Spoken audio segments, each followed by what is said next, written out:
Hey guys, what is up? It's me, Croft Studios here, and I'm here with the biggest Lego set review I've ever put on my channel. And this is set 75827, the Firehouse headquarters, and this is from Ghostbusters. It is 4,634 pieces, retails for $349.99 here in the USA, and it contains 12 minifigures. So let's take a look at our box. Here's the box included with the set right here. As you can see, it is a ridiculously large box right here. You can see the front right here just basically shows you the set. And when you go onto the back of the box right here, you can see actually I have to turn it sideways. It shows you all the crazy and all kinds of stuff that you get in this set. In this set, you get one instruction booklet, and we get no advertisements in this whatsoever until you go onto the very back where you have the evil mechanic of Doom. Here are the extra pieces included in this set. In this set, you get one brick separator. First up for figures is Peter Venkman, and he's the main character of Ghostbusters right here. Very detailed figure. I love the amount of detail they put on these new Ghostbusters for this set specifically. You can see all the arm details and little pockets and stuff you get on there. You get a nice little accessories right there with him. You can see it says PV right there for Peter Venkman. You can see the little Ghostbusters logo right there, which I really love that detail. Now on the back, you also do get some very nice back printing right there, very detailed. You can see his face right there, and I love the new hair mold for him. Definitely fits him perfectly. You can see his face right there, and then when you take off the hair right there, you can obviously turn him around, and you can see his double-sided head, which has a lot of ooze and stuff on it from the ghosts. So definitely a great figure. Second up is Egon Spengler right here. As you can see his torso printing is very cool, and his arm printing is also very nice right there. You can see you get the accessories with him as well. They're a little bit different than Peter Venkman's. You can see his face right there is very cool looking with the glasses, and you also do get the same arm printing right there, which is really cool. And also the very cool back printing as well. Definitely looks sweet right here. I love the detail put on these guys. Very well done by Lego here. And you can see the brown hair piece that you get with him. It's like the Dareth one basically. And when you take off his hair, you can turn him around to the back, and he also does get a cool scared face. Up next for figures is Ray Stantz, and you can see him right here as well. You get the awesome printing. Like I said, you do get the little individualized little name plates right there on each of the torsos, which is cool. You can see his arm printing right there. It's the same as before. You get a walkie-talkie with him. The hair obviously is just okay since it's been an overused hair piece before. We've seen it in a lot of figures, but it's no biggie. Definitely a cool figure right here. You can see his face right there. It's just kind of like a smiling face, and you can see that's what he looks like without his hair. And you can see his back head right there, which is really cool. So let's go into our next figure. Last up for figures is Winston Zeddemore right here. As you can see, definitely sweet looking as well. You get the printing, like I said before, you get the accessories right there. Same ones that came with Peter Venkman. You can see his face right there is really cool. Love the amount of details they put on him. Love the new hair piece as well. Definitely a sweet hair piece to use with him. You can see his arm printing. I just love that Ghostbusters logo right there on the arm. Looks really sweet. On the back right here, you get some nice detailed back printing. Definitely very well detailed with these minifigures. And when you take off his hair right there, you can see his double-sided head, which is really cool. So let's go into our next figure. Up next for figures is Dana Barrett right here. As you can see, definitely sweet to get from the movie. Love how they went original here with the original movie characters and stuff. You can see her outfit right there is from the movie. Looks really sweet. Love that kind of newish orange, kind of brownish color that they used right there for the clothes. Kind of like a Geonosian color, if you know what I mean, if you've seen Star Wars. You can see the face right there. Looks really cool. Definitely love the details there, and the hair piece isn't too bad as well. And you can see the molding goes onto the back of her legs too. It looks really cool how they made the molding tan on the bottom of the legs, and kind of like that odd sand tan in the middle. And you can see her back printing's pretty cool right there, not too bad. Then you also do get a very evil double-sided head. Up next for figures is Louis Tully right here. As you can see, another character from the movie. Great character right here to include in the set. Love the shirt right there, how it's only buttoned up in one spot. You can see his face right there as well. It's kind of like a smirking face. You also do get the brown hair right there, which is really cool. The spiky hair. You do get some double-sided, torso, I guess you could say, or a simpler way of saying that, back printing. You can see that right there. It looks really cool. You also do get another head with him, which I'll show you right now. You can see that other head right here that you get with him, and basically you just kind of put this piece right here on top of it to give the cool detail of the movie and stuff like that. You also do get another head on this minifigure as well. I forgot to show you. You can see his red eyes right there, which is pretty cool double-sided head. Up next for figures is Janine Melnitz right here. As you can see, definitely a sweet figure, and if you didn't know, she's kind of like the receptionist right here. Definitely a sweet looking figure. You can see her torso printing, no leg printing. One thing I don't like about her is the hair piece is the same as, Spangler, or not Spangler, I'm sorry, Stantz. And I thought that was kind of odd. They could have at least done a different hairpiece, which I thought was really weird. You can see her glasses right there, very accurate right there. When you go onto the back right here, you do get some double-sided printing right there with the plaid look or whatever you want to call it, and then you also do get a double-sided head. Up next for figures is the zombie driver, and he's from the movie as well, if you didn't know. You can see his torso printing right there is really cool with the kind of ripped up jacket. I wish they would have given us a better color than that greenish color at the top of the shirt so we could use it in like more city scenes and stuff, because it is a cool looking jacket, but it's still fine, I guess. You can see his face right there is really creepy looking with the red eyes and stuff, and you do get the cool hat right there. And you do get some double-sided head printing, actually. It's not actually a head, but it's like back head printing, kind of like detailing with some gross stuff. And you also do get some nice back printing on him as well, so it's a pretty cool figure. Up next is the library ghost, and this is a cool part of the movie if you've seen Ghostbusters. Definitely a sweet looking ghost right here with the new molded legs right there that we've seen on the ghost before with that pink instead. Definitely sweet looking right there. You can see your face is kind of like a cool looking face right there. You get the gray hair and that cool color, and like that cool hairpiece in a gray color is really nice to get. You can see the little book right there. Definitely a cool looking book. Unfortunately, is a sticker on there. And when you turn around to the back, you do get some back printing right there. And when you take off her hairpiece, you can see she has a crazy double-sided head. You also do get an alternate hair for her when she does use that face, so you can put it on her like that when she's scaring people. So cool to get a lot of accessories and different hair pieces and stuff for these figures. Up next are the ghosts. So on the left you got the blue ghost right there. On the right you have the pink ghost, obviously, or the red ghost, whatever you want to call it. And then in the middle you have Slimer, which is a very iconic character. Definitely sweet to get. You can see Slimer right there. He just eats everything in his path. See, he's got a hot dog right there, and his arms can move, which is a really cool feature. And you can put this on a minifigure if you want to, kind of as like a head. I don't really see the point of that is obviously you can put it on someone's head, maybe make it look like he's eating them. Then you get the ghost right here. This one has like 3 eyes on it. Just some interesting details on these guys. You can see what they look like. Just some little details and stuff on there. They're kind of like they're basically the ghosts that you get with the Ninjago sets. And except they're molded in these colors and they have some cool printing on them. So nice exclusive little ghosts to get in the set. So I like these little add-ins. Alright, so now moving on to the building, and as you can see we've changed scenery a little bit with the ground right here, as you can see, because this is my new studio, and this review is going out a little bit late, just saying, so there's kind of a gap between when I did the beginning of this review and this part of the review. So you can see this is the just basically the Ghostbusters headquarters. It's huge, it's ridiculous. It's one of the biggest sets now to actually come out. You can see the building and its total looks really nice right here. You can just see the amount of details on it. You can see the sticker right here with the Firehouse. Basically, you know, it has the dress and everything on it. You can see the Ghostbusters logo right there. There's a lot of brick detailing and windows up here, a lot of lights and stuff, some little star patterns on those tiles right there, really cool. Turning it to the left side, there's not really a ton going on. You can just see the side of it right there, some windows and all kinds of stuff on the outside. And there's some ladders going right here, which is a really cool detail to add so they can get to the top floors of the Firehouse from the sides as well, which is definitely a sweet detail right there.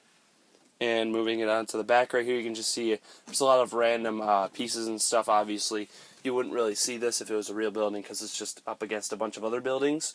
And moving on to this side, you can see there's some more windows. You can see a little bit on the inside, and it looks pretty cool right here. It's very nice detailing overall. You can see at the bottom of the building right here, there's some stuff down here, such as like some pink ooze and stuff on the sidewalk. There's a little waste bin right here, which is a nice little design. It's a little skimpy, but it's pretty cool looking. You can see there's a door on the side here as well that moves. And there's also a traffic light right here as well, so if you want to put it with your city, it definitely mixes well. So definitely a sweet looking exterior. So let's move on to the playability feature. So now moving on to the big playability feature with the set is basically the opening of the entire set. Basically you just pull right here and it opens up the entire set right here, as you can see. You got to be careful when you're doing it because it's a little touchy, but you can see the inside. The interior is just ridiculously detailed. Everything is on the inside. So we're going to start off with the first level.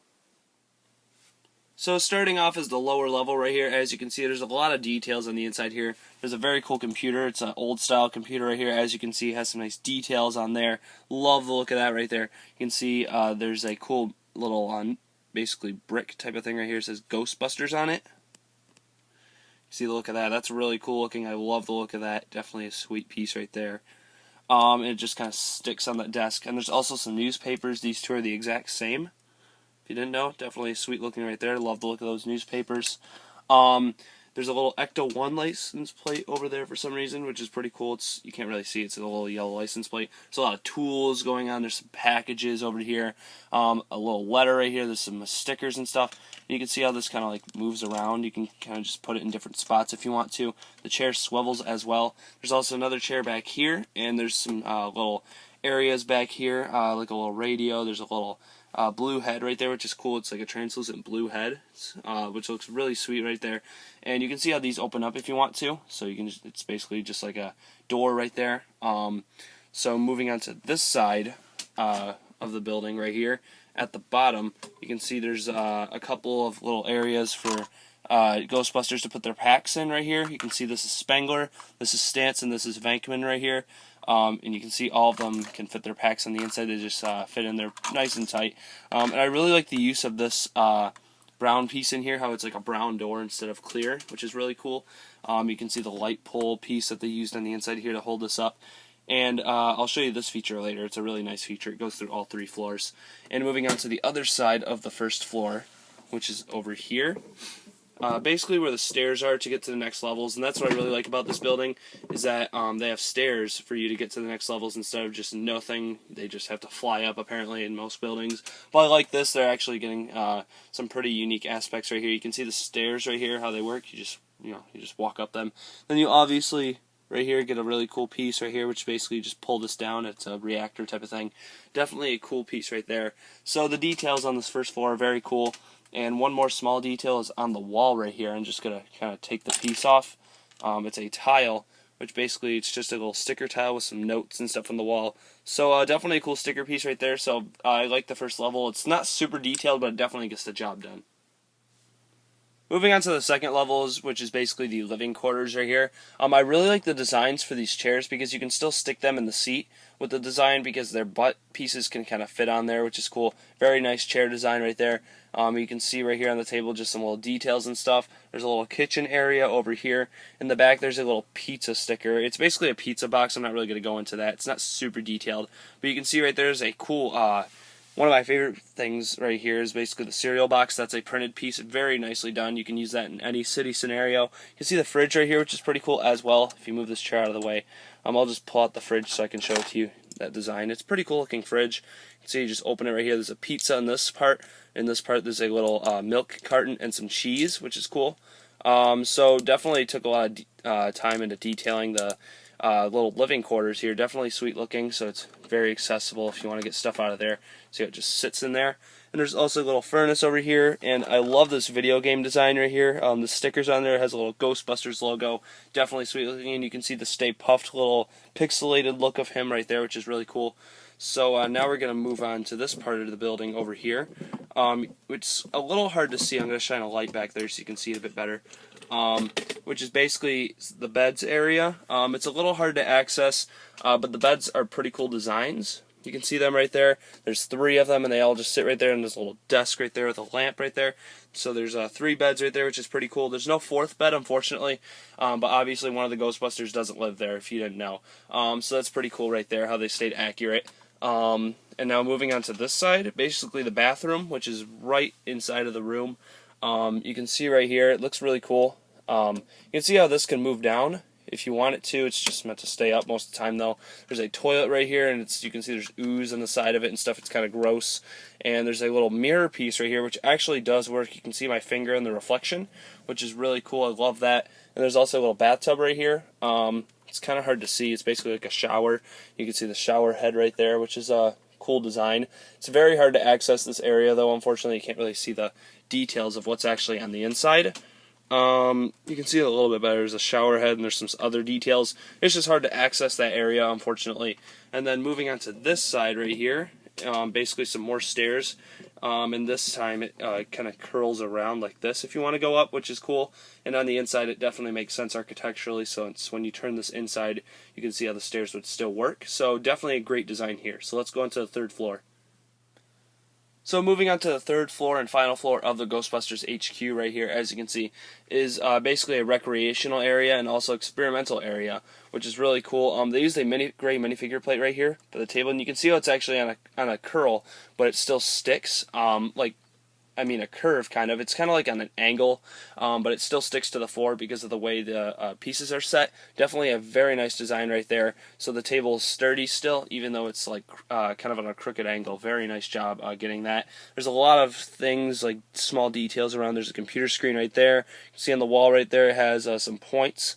It also has a dartboard right there, which is really cool. I love that that stereo box right there in a gray color. See all the computers and stuff. There's a little gray, or not gray, but dark blue work box right there instead of red, which is definitely cool. Can't really see it behind the veil of green ooze right here.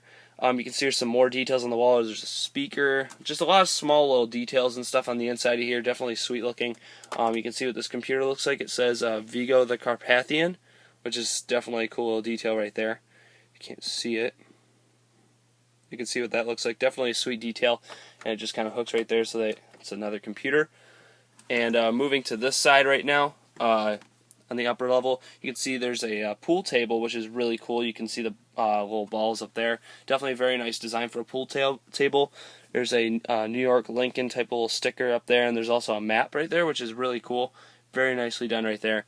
Then on the walls for this side right here, which is some more details, is basically a small table and stuff like that. See all the details right here for evidence. Right here they basically put evidence on the inside of this. And there's also some pictures on the wall right there, some creepy dude right there. And there's a camera right here, spyglass, definitely sweet. So now we're going to move on to this feature right here, which is basically a really cool feature. You can see this door right here as well. So basically, if you want to get one of your minifigures down to the bottom floor very fast, you basically put a minifigure on this handle piece, which I had them on earlier. You can see that right there. It basically spins them all the way down, which is a very nice feature, like one of my favorite features I've seen in a set in a while. So we're going to take a look at it from moving down this time instead. So you can see the top level where he ended up at the bottom. So like, say I move this back up again, you can see how he just spins all the way down. So tremendous feature. I love that feature. It's my favorite feature of the set. Haven't seen anything like that in a while, except from the Lego City Firehouse sets. I don't know if this has happened before in one of those sets. Maybe this is the first time, but it's definitely a sweet feature. So great job, Lego, with that. So let's go on to the roofing area. So now moving on to the roofing area, which isn't really that big of an area. It's not super detailed up here. You can see there's basically a locked door right here.